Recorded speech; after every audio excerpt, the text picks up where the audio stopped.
अस्सलाम वालेकुम, क्या हाल है? ठीक है, तबीयत सब ठीक है? उम्मीद करें ना सब खैर खैरियत ना लो। तो वीडियो शुरू करें तो पहले सारे चैनल को सब्सक्राइब करे सो जा, बेल को दबाया सो जा, ते दोस्तों नाल शेयर करे सो जा। तो वीडियो करें शुरू। तो साडे ना इलाके थोड़ी थी लड़ाई ज़मीन के बारे, तो वो तो नाल वीडियो शेयर करे सो। तो जिन्ना भाइयों को समझ आवे तो कमेंट जवाब दे से, ना आवे ता ही जवाब दे सो। हाँ करो करो।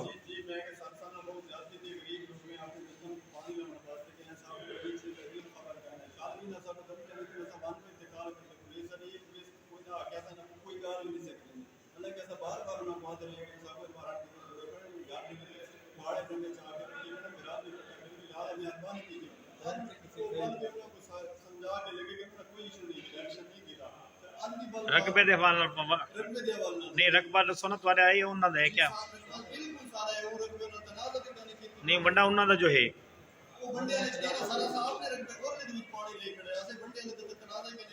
518 नंबर जड़ा है स्कीम नंबर।